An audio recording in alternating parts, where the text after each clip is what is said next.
Voilà, rebonjour à tout le monde. Donc moi, avec Anaël, on va vous présenter un peu... bon, ça ne sera pas une généalogie, hein, ça serait une archéologie pour ne pas faire de conflit entre les historiens et les philosophes. On va faire, bon, allez, on va dire le mot, une archéologie de la transition énergétique. Anaël plus sur le versant historique, parce qu'elle a soutenu une thèse l'année passée sur la question de la capture par les grands systèmes techniques, donc en l'occurrence le réseau énergétique, la capture par ce réseau des énergies renouvelables, de 1880 à 1990. Donc nous, ça nous intéressait beaucoup de savoir un peu ce qu'il en était de cette histoire finalement technique des énergies renouvelables, parce qu'à la Massad, et donc moi je me situerai par rapport à la Massad. D'ailleurs, je ne sais pas si tout le monde sait ce que c'est que la Massad dans la salle. Il y a eu beaucoup d'articles et de vidéos qui sont passés aussi sur le site de Lundi Matin. La ZAD de la Massad, malheureusement, n'existe plus parce qu'elle s'est fait évacuer et détruire début octobre, donc il y a quelques mois. Et ça faisait 5 ans en fait que cette ZAD était née. Elle était née en janvier 2015.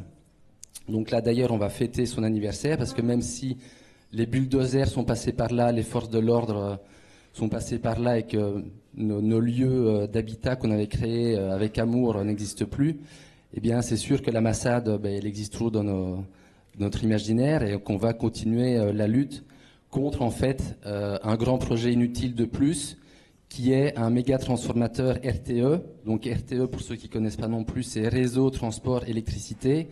J'ai beaucoup parlé d'eux dans mon intervention. Je pense que c'est important de savoir aussi à qui on a affaire et quels sont nos ennemis. Et donc RTE projette depuis une dizaine d'années de moderniser son réseau électrique pour recevoir justement l'énergie produite par les éoliennes et les panneaux photovoltaïques qui vont qui sont déjà sur place sur le territoire et qui en plus vont s'installer de plus en plus, notamment nous dans notre région, Sud-Aveyron, Aveyron, mais c'est beaucoup plus large, c'est toute l'Occitanie et je dirais même toute la France qui est touchée par ce mal, moi je dirais, mais peut-être tout le monde n'est pas d'accord, mais c'est quelque chose qu'on va essayer de déconstruire ensemble, c'est cette idée de transition qui finalement pour moi n'est qu'une transition pour que rien ne change. Et ça rejoint justement ce que disait Jacques sur les deux formes d'écologie qui pour moi sont ennemies, une écologie programmatique d'État, gouvernementale à la Macron, et une écologie sensible, populaire, telle qu'elle est menée dans les ZAD, les luttes territoriales, et même ce qui a pu être porté par le mouvement des Gilets jaunes.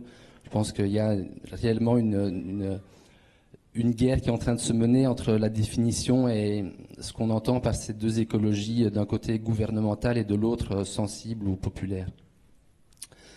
Donc je parlerai depuis cette position de la Massad, qui a essayé, depuis le début en tout cas, de mener de front à la fois une enquête sur ce que c'est que les réseaux énergétiques, parce que quand vous êtes face justement à un projet tel que mené par RTE, qui va vous pondre un méga transformateur de 5 voire 10 hectares sur des terres agricoles, eh bien d'abord on se dit mais qu'est-ce que c'est que ce truc qu'un méga transformateur? On connaît bien les petits transformateurs qu'il y a dans les quartiers ou au coin des rues de nos campagnes, mais un méga transformateur c'est plus complexe et donc nous non plus on ne savait pas ce que c'était. Donc on a à la fois enquêté et mené la lutte de front et je pense que c'est quelque chose qui dans l'avenir est essentiel de pouvoir mener ces deux choses ensemble. Et quand on s'est installé là-bas, même si beaucoup de gens vivaient sur place, il n'y a pas cette idée du zadiste professionnel qui va s'installer sur une nouvelle lutte par procuration, c'est pas du tout ça. Pas mal de gens d'ailleurs qui habitent dans le coin, on va dire c'est Saint-Victor et Melvieux, hein, c'est le village qui est le plus impacté par ce projet-là. Il y a la majorité de la population. Maintenant, ça change un petit peu, c'est plus compliqué. En tout cas, la majorité de la population a vu quand même ce projet comme vraiment ennemi. Et il y a eu une levée de bouclier assez rapidement pour faire capoter, au niveau en tout cas administratif, le projet mené par RTE. Donc la mairie soutenait d'ailleurs notre lutte à la Massad et la mairie a fait un énorme travail. Aussi de leur part, il y a un travail d'enquête, mais aussi un travail juridique et un travail administratif pour arrêter finalement au niveau des différentes cours. Oui, je ne sais pas si c'est je pense pas qu'ils aient été jusqu'à la Cour européenne, mais bon, ils ont fait beaucoup de recours, mais ça n'a pas marché parce que le projet est passé en déclaration d'utilité publique, qui a d'ailleurs été signée par c'était Nicolas Hulot à l'époque. Et donc pour nous, c'était un gros problème, voilà, qu'un ministre de l'écologie signe un projet qui est foncièrement néfaste pour l'environnement, parce que c'est sur des terres agricoles, et qu'un de notre camarade qui est toujours agriculteur, a été directement impacté par ce méga transformateur. Donc il va réellement perdre une superficie assez importante de ses terres.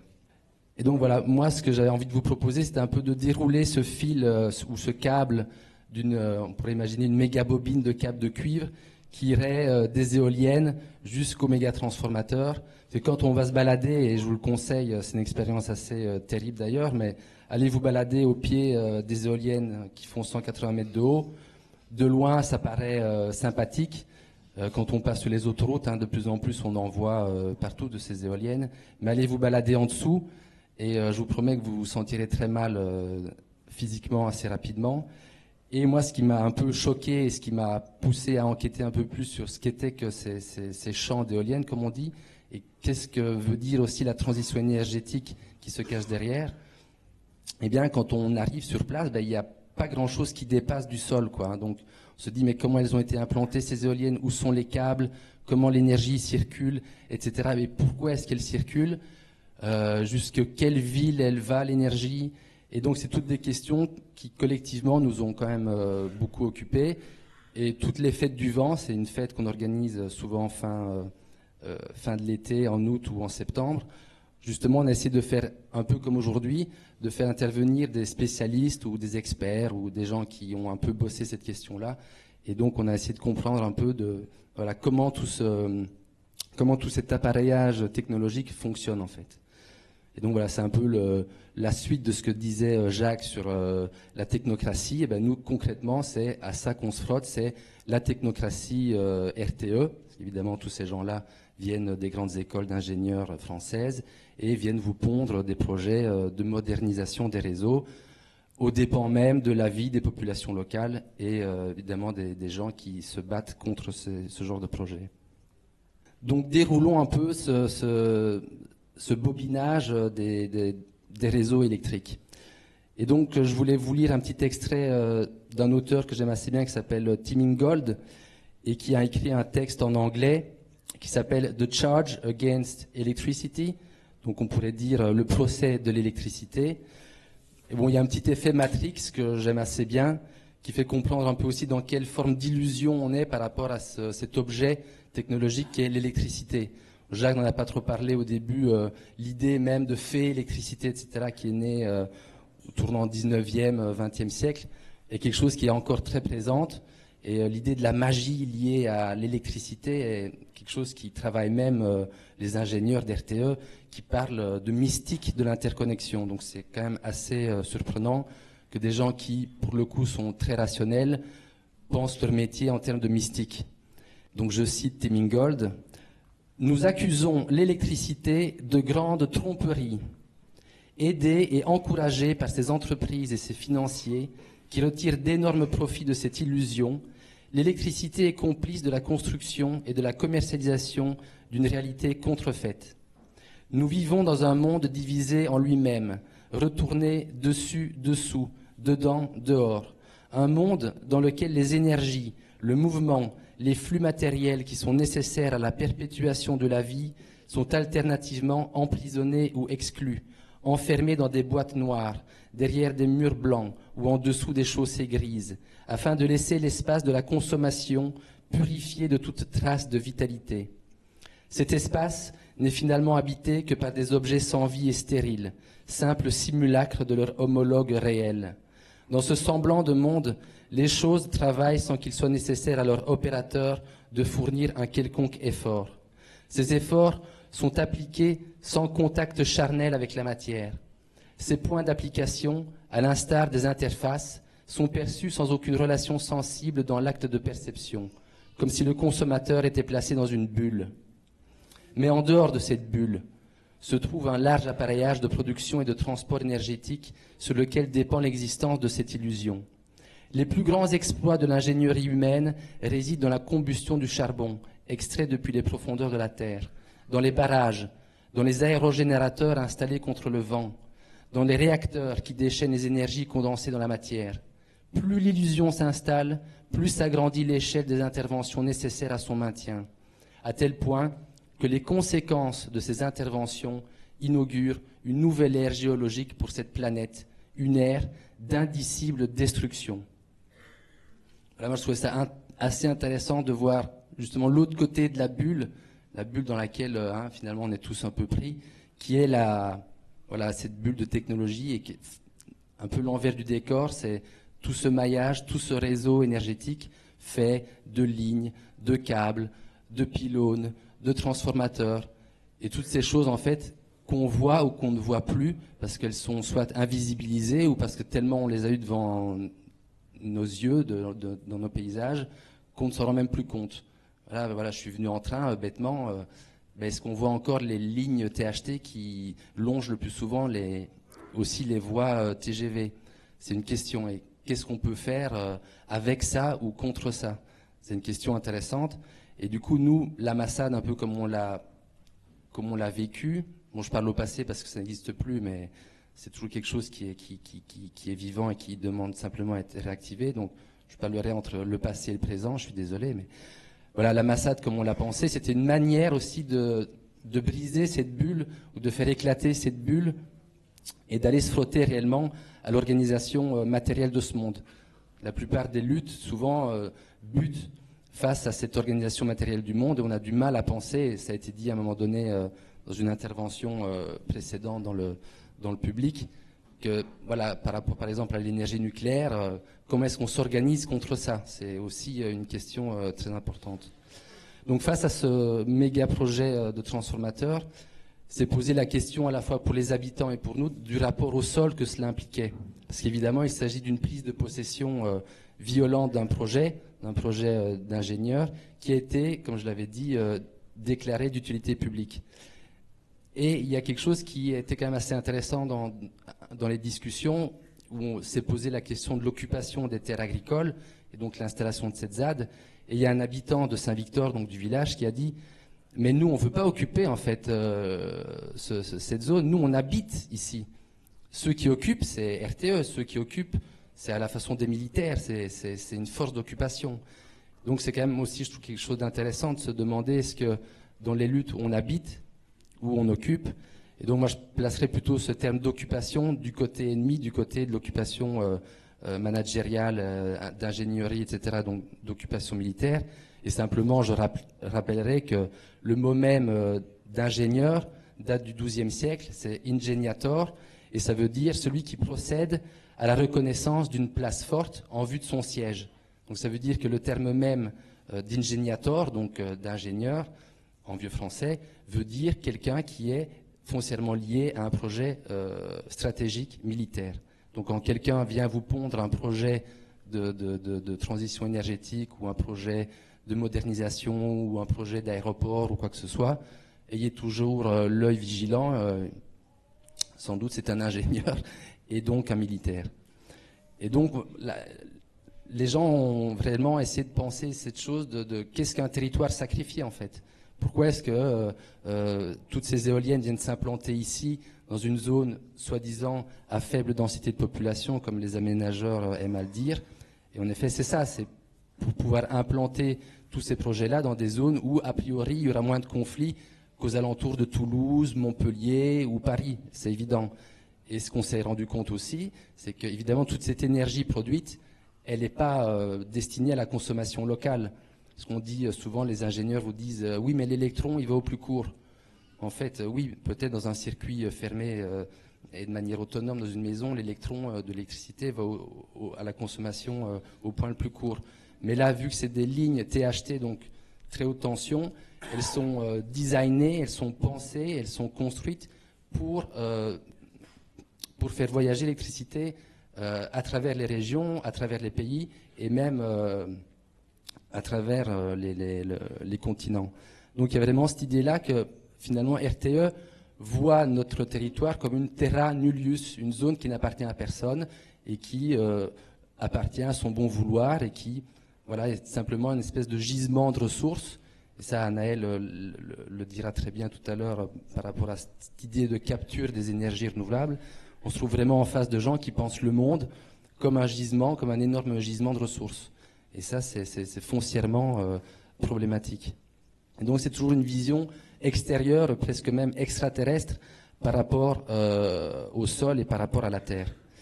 Et c'est pas étonnant que le mot même de réseau vient du vieux français rets, qui signifie filet, et que le réseau est réellement un filet qui nous emprisonne, qui laisse certes passer un certain nombre de flux. Imaginez un filet qui attrape un poisson. Évidemment, il laisse passer l'eau, le milieu du poisson, mais il est fait, ces maillages sont faits pour capturer le poisson. Donc il y a vraiment l'idée de capture dans le mot de réseau. Et voilà, c'est quelque chose aussi qui va être pas mal discuté, je crois, avec la conférence de Pierre Musso, qui est un spécialiste des réseaux et de l'imaginaire réticulaire qui fait remonter au moins au 19e siècle avec les Saint-Simoniens. Donc moi, je ne reviendrai pas là-dessus. Simplement, ce qu'on regarde, c'est que même quand on vous parle de smart cities, de smart grids, donc de réseaux intelligents, et un peu tout le blabla technologique qu'on peut mettre autour, ces gens-là ne pensent le monde qu'avec des points et des lignes qui connectent ces points. Donc on va faire passer l'énergie d'un point A à un point B qui ira jusqu'à un point C, mais c'est toujours une question de points reliés par des lignes droites. Et donc c'est foncièrement pour moi une question, une vision du monde qui est planificatrice, colonisatrice, violente et militaire. Et on rentre complètement dans ce que Jacques a défini comme l'économie, parce que l'économie, c'est justement l'art de planifier le monde. Et donc, RTE, quand on lit ces rapports, et je vous invite à le faire, c'est très contraignant et très ennuyant, mais on y apprend quand même des choses assez importantes de justement l'organisation matérielle de ce monde. RTE aime à parler d'intendance. Le réseau assure l'intendance, c'est-à-dire pour eux la logistique énergétique.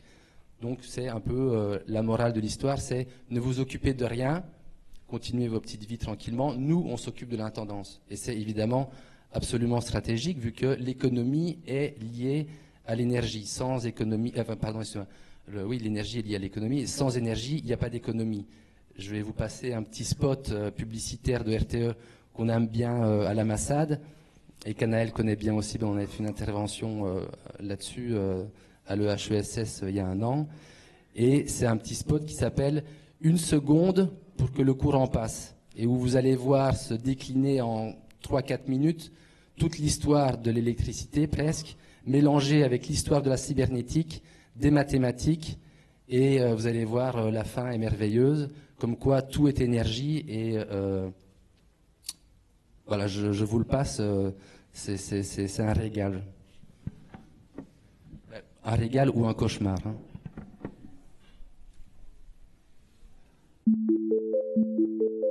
Regardez bien cet électron. C'est l'une des plus petites particules élémentaires de l'univers. Infiniment petite, et pourtant, tout provient de son mouvement.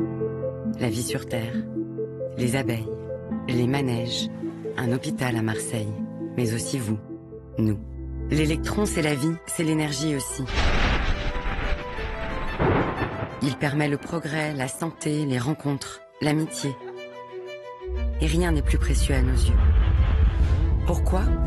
Comme l'influx nerveux contracte nos muscles, l'électricité qui circule sur notre réseau fait vibrer l'économie. À haute et très haute tension, elle alimente les industries, éclaire les territoires.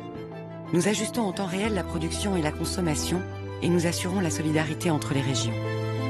Pour que chacun ait accès à l'électricité, en France, en Europe, le jour comme la nuit.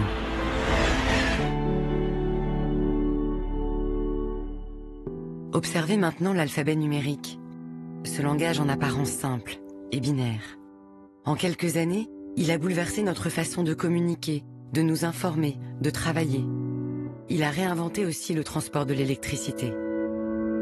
Imaginez, Il suffit d'une seconde pour que les vents de la mer du Nord éclairent cet hôpital à Marseille. Mais il suffit aussi d'une seconde pour que le vent cesse. Une seconde où tout peut basculer. Alors, en moins d'une seconde, nous utilisons l'électricité produite ailleurs, en Andalousie ou dans les Alpes. En moins d'une seconde, l'équilibre entre production et consommation est assuré. Grâce au numérique, le transport d'électricité devient encore plus agile et plus vif. Grâce au numérique, nous accueillons plus d'énergie renouvelable et optimisons la capacité de nos lignes. Et vous, vous devenez les acteurs de notre réseau. En adaptant votre consommation, en économisant l'énergie, c'est vous qui participez désormais à l'efficacité du réseau de transport d'électricité. C'est avec vous, avec les territoires, que nous construisons ensemble le réseau de demain.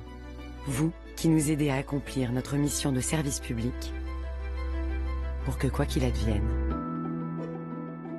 le courant passe.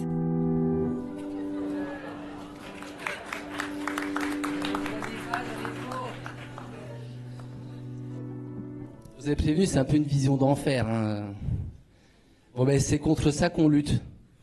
Donc c'est vraiment le cœur de la bobine géante de câbles qu'on essaie de dérouler là, où vous avez bien vu cette espèce d'analogie qui date des Saint-Simoniens entre le sang, les globules rouges qui circulent, et ce sont aussi les électrons qui circulent, qui sont transportés par les grands réseaux énergétiques, etc. C'est vraiment cette analogie organique du réseau qui est absolument désastreuse. Et donc en fait, comment RTE ils voient les choses là de manière très lisse, quand ils implantent des pylônes et des lignes THT, c'est s'il y a une contestation quelque part, ben on l'écrase. Nous, on s'est fait écraser, on les a retardés pendant 5 ans quand même, par l'occupation du lieu, mais voilà, pour eux, c'est simplement une espèce de friction de terrain qui, comme sur un plan, peut être gommée d'un simple coup de gomme, quoi. Donc c'est vraiment cette idée-là de l'aménagement aussi du territoire qui, depuis une posture supérieure et souveraine, vient décider où vont passer tous ces réseaux malgré la contestation locale. Et donc là, je voudrais un peu vous donner simplement quelques matériaux comme ça sur cette idée même de réseau. C'est un peu en vrac, mais je pense que c'est important. Et ayez bien en tête le petit spot qu'on vient de voir. Voilà, pour moi, le réseau énergétique, malgré qu'il symbolise le mouvement, comme on le voit là dans ce petit film, où l'activité, le dynamisme, etc., il renvoie toujours au même, et même avec un grand M, c'est-à-dire qu'il renvoie toujours à une espèce d'identité préservée, où il renvoie toujours à l'un avec un grand U, c'est-à-dire à l'universalité de son organisation. Ce réseau qu'on voit dans le spot RTE, on peut le retrouver partout, que ce soit en France, en Belgique, en Europe, dans le monde entier, c'est le même réseau qui est pensé de manière universelle. Et donc il annule toute forme d'hétérogénéité, toute forme de singularité particulière, qu'elle soit spatiale, temporelle, technique, géographique ou existentielle. Et même cette espèce de truc kitsch à la fin du bisou entre deux amoureux rentre dans cette espèce d'homogénéisation à travers le réseau électrique. De là que le réseau tend à l'hégémonie de sa propre architecture imposée sur la surface de la planète. Donc le réseau efface les êtres qui ne lui ressemblent pas. Si vous voulez participer au réseau, vous devez vous conformer aux normes du réseau. Et cela va même jusqu'aux affects qui seront mobilisés dans ce réseau. Et donc l'organisme qui l'alimente, parce qu'il y a cette métaphore même des muscles, etc., donc l'énergie musculaire, elle n'est vue, elle n'est pensée qu'au sein de cette économie, et une économie qui est vue comme une méga machine, faite du même langage entre les différents réseaux. Et quand on voit, il y a un passage où le spot un peu fait le parallèle entre les réseaux énergétiques et les réseaux informatiques, et comment aujourd'hui ils sont en train de fusionner, ce qui est réellement le cas. Hein. C'est ce que Jeremy Rifkin, hein, ce prospectiviste américain qui envahit un peu l'espace médiatique aujourd'hui, c'est ce qu'ils appellent la troisième révolution industrielle, donc la fusion entre les réseaux énergétiques et les réseaux informatiques. Et c'est réellement ce qui nous tombe sur le coin de la gueule, par exemple, avec le compteur Linky, le compteur intelligent de Enedis, qui justement est là pour fluidifier en fait le transport d'électricité via des interconnexions presque minute à minute avec un réseau informatique qui peut justement dispatcher heure par heure, seconde par seconde, l'énergie entre tel et tel pôle de production, entre tel et tel quartier, et même jusqu'à contrôler vos appareils, si vos appareils sont connectés. Donc il y a vraiment cette utopie de fusion cybernétique entre les différents réseaux. Et donc ce paradigme fondateur du réseau, qui date au moins du 19e siècle, équivaut en fait à la mise en ressources du monde et donc à sa mise au travail. Donc l'énergie, pensez à ce terme même d'euros par kilowattheure quand vous regardez votre facture EDF, c'est quand même assez hallucinant que on en arrive à produire de l'énergie avec le vent en Aveyron, le vent avec toute sa symbolique, le vent avec toute son histoire. Pensez quand même que toute une civilisation paysanne s'est aussi fondée en quelque sorte sur les moulins à vent, et qu'on ne peut pas comparer un moulin à vent avec une éolienne. Et que donc, en fait, tout le réseau, il aboutit à une forme de réduction de toute cette richesse, de toute cette hétérogénéité du vent, qui ont d'ailleurs leur propre nom, hein, le vent d'Autan, le zéphyr, etc. Et donc de réduire tout ce monde, toute cette multiplicité de monde, à du kilowatt-heure, et encore mieux, à des euros par kilowatt-heure. Et donc j'ai l'impression que le réseau électrique, en fait, est l'espèce de maillage arachnéen gigantesque qui produit cette réduction. Et c'est assez étonnant parce que aussi dans les rapports de RTE, je me souviens avoir lu une anecdote assez croustillante. C'était comment un ingénieur était venu, bon c'était pas RTE, c'était un ingénieur d'un grand groupe de l'énergie et qui cherchait dans le sud d'Aveyron des gisements de vent. Donc ce terme-là est intéressant, des gisements de vent. Vous connaissez les gisements de charbon, etc. Mais du gisement de vent, c'est plus subtil. Et donc, il se baladait avec sa voiture, je ne sais pas s'il était aidé d'un GPS ou pas, et donc il tombe sur une crête, et évidemment, comme ça se passe assez souvent sur les crêtes, il y a beaucoup de vent, et donc il y avait des arbres qui étaient penchés d'un côté. Et donc, voilà, pour moi, ça fait partie d'une forme de vie, c'est un monde, c'est un arbre qui est là, à sa place, qui habite ce lieu, la crête, penché par des dizaines d'années exposées au vent. Et donc lui, ce qu'il en retire, ce qui réduit de cette expérience-là, c'est « Ah, ici il y a un gisement de vent ». C'est-à-dire que l'arbre a subi assez de modifications pour montrer que le vent est continu et que là, il pourrait planter des éoliennes. Et c'est ce qu'ils ont fait. Donc il ne lui a pas suffi évidemment d'observer les arbres penchés, mais avec force, appareillage cartographique, big data, etc. Maintenant, ils trouvent facilement des lieux d'implantation et les éoliennes deviennent de plus en plus performantes. Et donc bientôt, on pourra mettre des éoliennes partout.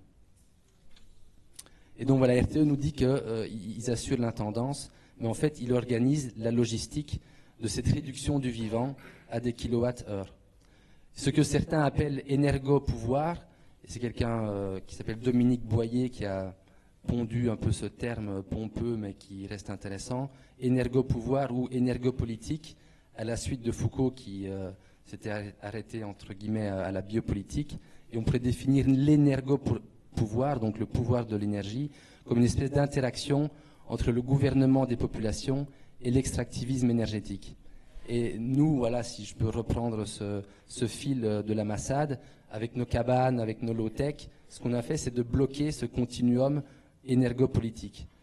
Et c'est pas une anecdote, quand on a rencontré aussi les gilets jaunes dans notre coin et qui se disaient mais pourquoi est-ce que vous luttez contre un transformateur, c'est pas si grave que ça, un transformateur c'est moins pire ou que les éoliennes, c'est moins pire qu'une centrale nucléaire. Et voilà, on leur a dit mais regardez, en fait RTE ils pensent aussi le réseau comme des autoroutes, ils le disent eux-mêmes, c'est des autoroutes d'électricité avec ses échangeurs et ses ronds-points. Et un transformateur, c'est un grand rond-point des autoroutes de l'électricité. Et donc nous, on bloque finalement un rond-point du réseau électrique. Et donc là, il y a eu un espèce de PEPS, il y a eu un petit truc qui a fait que les gens qui ne comprenaient pas au départ pourquoi on menait cette lutte, ils se sont dit, ah oui, en fait, c'est comme bloquer les ronds-points, d'une certaine manière, on bloque les flux. Et ce qui est peut-être pas clair dans ce que je vous ai dit, c'est que ce réseau, en fait, il est designé, il est pensé, il est aménagé pour justement recevoir et gérer l'intermittence des énergies renouvelables. Parce que voilà, c'est un grand terme, l'intermittence. Ça veut dire que il n'y a pas du vent tous les jours, il n'y a pas du soleil non plus tous les jours. Donc, ça pose un très gros problème au gestionnaire de réseau qui est RTE, qui doit justement intégrer l'intelligence artificielle, etc., pour pouvoir constamment adapter la demande et l'offre. Et ils ont un très gros problème aussi de stockage, parce que l'énergie ne peut pas se stocker, en tout cas très difficilement. Et donc, ils vont commencer à nous pondre des batteries géantes. Ils appellent ça le projet Ringo, je ne sais pas pourquoi. Et donc, les transformateurs seront toujours accompagnés de ces batteries géantes pour recevoir l'énergie qui est produite de manière trop importante à un moment donné par rapport aux éoliennes, etc. Et donc, ils le disent clairement dans leur rapport, ils sont en train de créer, de produire ou de mener une entreprise équivalente à la construction du programme électronucléaire d'après-guerre. Donc cette modernisation du réseau, c'est réellement un programme d'envergure. Et ce qui est assez dommageable et qui a fait que nous, on s'est quand même senti assez seuls par rapport aux luttes écologiques, ce programme de RTE, il passe complètement à côté des radars de l'analyse des écologistes. Bon, je dis écologistes comme un grand mot comme ça, c'est pas tous les écologistes, mais voilà, c'est au nom de la transition, il y a quand même une espèce de point aveugle à cet endroit-là, à l'endroit des réseaux énergétiques. Et pourtant, la question cruciale pour nous, c'est de voir aussi les impacts de toute cette technostructure, notamment l'impact sur les sols, parce qu'une éolienne, évidemment, c'est pas juste un mât qui est fait de métal, d'aluminium, de carbone pour les pales, de terres rares pour les aimants permanents, et j'en passe et des meilleurs. Donc, quelque chose qui demande une extraction en amont absolument phénoménale, extraction de minéraux qui sont polluants dans la forme même de leur extraction. Et c'est aussi un impact sur les sols, parce qu'une éolienne, c'est des milliers de mètres cubes de béton armé pour implanter le mât dans le sol, etc.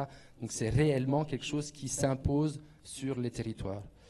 Et évidemment, il y a quelque chose d'une acceptabilité qui est travaillée par RTE, qui se trouve de plus en plus face à des mouvements de contestation. Et donc ça leur pose réellement un problème, si bien que dans leur schéma décennal de développement du réseau qu'ils ont pondu en 2019 et qui est l'application telle qu'elle, ce qu'ils appellent l'application opérationnelle du programme pluriannuel sur l'énergie, donc le programme français stratégique sur la transition énergétique qui est établi pour 10 ans, eh bien ils disent une chose assez incroyable, ils parlent de nous, ils disent en France, il faut 7 à 10 ans pour construire un parc éolien en mer, dont 5 à 7 ans de procédure. Donc pour eux, c'est trop long. Il faut en finir avec les procédures juridiques. Il en va de même pour les grands parcs photovoltaïques. Alors que le raccordement de ces installations au réseau national nécessite le développement de nouvelles infrastructures de réseau, le même type de délai s'applique pour ces derniers. Ces délais peuvent significativement s'allonger dans les cas où les autorisations administratives nécessaires font l'objet de recours systématiques. Donc là aussi, c'est nous, il faut en finir avec les recours systématiques. De tels cas peuvent concerner le réseau de transport. Certains postes électriques explicitement construits pour collecter l'énergie éolienne font ainsi l'objet de recours par des particuliers se réclamant de la défense de l'environnement. Tel est par exemple le cas du poste Sud-Aveyron à Saint-Victor-et-Melvieux. Et là, ça devient intéressant, ils disent « De tels cas de figure, s'ils se généralisent, pourraient s'avérer particulièrement contraignants et positionner le réseau sur le chemin critique de la transformation du mix de production. » Donc ils prennent très au sérieux le fait que des gens commencent à s'intéresser au réseau et à bloquer cette forme de logistique du monde. Et je crois que je vais passer la parole à Anaël parce qu'on est déjà en retard. Simplement pour vous dire que la PPE, donc ce grand mot programmation pluriannuelle de l'énergie, a quand même été déclarée en grande pompe par Emmanuel Macron exactement 10 jours après le mouvement des Gilets jaunes. Donc c'était le 27 novembre 2018 où il a aussi mis en place le Haut Conseil pour le climat où on a vu ce que ça a donné, espèce de grand blabla qui n'aboutit à rien, et où justement la transition est un peu le cheval de Troie, j'ai l'impression, des mouvements écologistes, qui fait que ça explose dans tous les sens. Et Macron nous a bien dit qu'il faudra 5 fois plus de panneaux photovoltaïques, 3 fois plus d'éolien terrestre, et évidemment du nucléaire, et des voitures électriques, et des réseaux intermittents, et la taxe carbone. Et donc, voilà, il y a quand même une espèce de nexus là, de nœud politique, énergétique, qui est en train de se mettre en place, et qui, comme je disais, passe un peu à côté des radars des militants. Et donc voilà, c'est un peu... je dirais que la Massad est à l'avant-garde, j'aime pas ce mot-là, mais la Massad est à l'avant-garde de cette critique-là. Et une journée comme celle-ci, j'ai l'impression, aide un peu à avancer dans cette déconstruction du monde qui nous fait face.